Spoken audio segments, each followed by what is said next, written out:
আপনি দাবি করেছেন 1500 টাকা দাবি করেছিলেন, 1500 টাকা দাবি করেছেন, ভাই বলেছে কমিয়ে রাখেন, ভাই 1300 টাকা দিতে চাইলো, আপনি বললেন যে 1250 টাকা অফিসেই নেবে। তা আমার এখন জানার ইচ্ছা এবং আমি জানতে চাচ্ছি আপনার কাছে যে কোন অফিসারটা আপনার কাছ থেকে 1250 টাকা নেওয়া হয়, আপনি এখন তার নাম আমাদের সামনে মিডিয়ার সামনে প্রকাশ করবেন।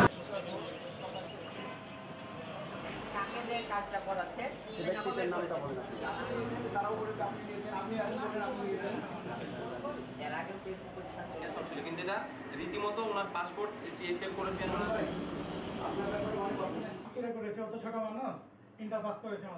সংশ্লিষ্ট থাকে নাম বলেন, আর যদি সংশ্লিষ্ট না থাকে আমাদের এই পাসপোর্ট অফিসে কিভাবে প্রসিদ্ধ করছেন আপনারা? আপনার ব্যবস্থায় ছাত্ররা নিবে, ঠিক আছে। আর আমি যেটা নিব প্রশাসনকে জানাবো যে আমার অফিসকে নাম ভাঙে আপনি মিসইউজ করে আপনি নিচ্ছেন। 101 নম্বরে যে দায়িত্ব আছে উনি আমাকে পাঠিয়ে দিল, বলছে যে আপনার এনআইডি কার্ড আপনি সঠিক করে নিয়ে আসবেন, এরপরে আপনার কাজটা হবে। তো আমি বাইরে গেলাম, একটা ফটোকপির প্রয়োজন ছিল আমার আইডির। আমি গেলাম মিলন কম্পিউটার দোকানে, পাসপোর্ট অফিস সংলগ্ন একটা দোকান। তো উনি বলছে যে আপনার কি সমস্যা? তো আমি ওকে খুলে বললাম যে এই সমস্যা হয়েছে আমার। তো বলছে আমাকে 1500 টাকা দেন, আমি আপনার এখনই ফিঙ্গার করিয়ে দেবো, উনি বলছে। তো আমি বলছি এটা কিভাবে সম্ভব? বলছে সব সম্ভব, আপনি টাকা দেন আমি করিয়ে দিচ্ছি। তো আমি টাকা দিয়ে আবার যিনি আমাকে ফেরত পাঠিয়েছিলেন ওনার কাছে আবার ওনারা পাঠিয়ে দিচ্ছে।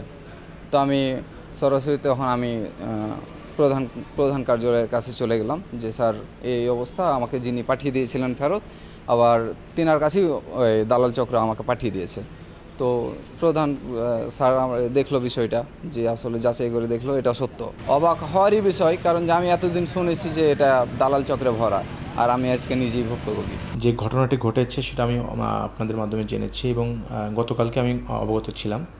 তো আমি আমার অধীনস্থ যে সহকর্মীগুলো আছে তাদেরকে কঠোরভাবে নির্দেশনা দেওয়া আছে যে কোনো আবেদনকারীকে যেন ফেরত না দেওয়া হয়, কোনো সেবা প্রার্থীকে যেন ফেরত না দেওয়া হয়। যদি ফেরত দিতে হয় সেটা অফিস প্রধানকে ইনফর্ম করে তারপরে যেন ফেরত দেয়।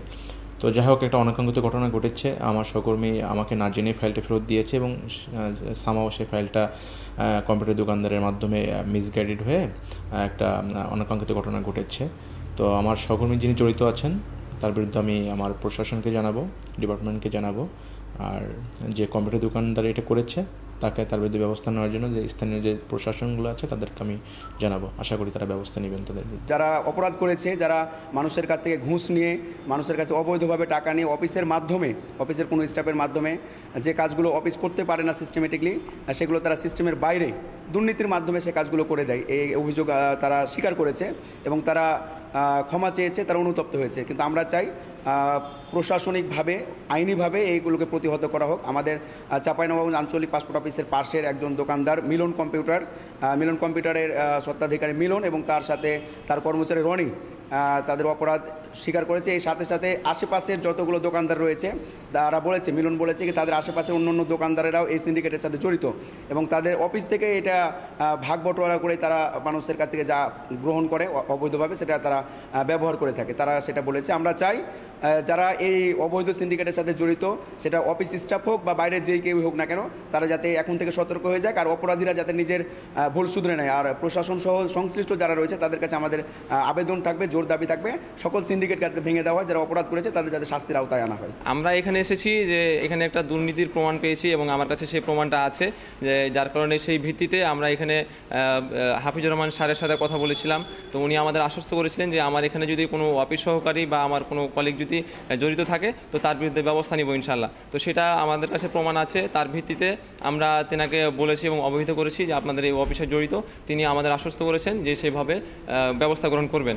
মনিটরিং ব্যবস্থা সেটা চালু করেছে ছাত্রদের মাধ্যমে এবং আমাদের সাথে সেনাবাহিনী সাহায্য করতেছে এবং আমরা চাই যে চাঁপাইনবাবগঞ্জকে দুর্নীতিমুক্ত করতে। শুধু পাসপোর্ট অফিসের সেক্টর না, আমরা প্রতিটা সেক্টরে যাব এবং আমাদের মনিটরিং মাধ্যমে আমরা দুর্নীতিমুক্ত করবো, এটা আমরা প্রচেষ্টা চালাচ্ছি ছাত্র থেকে।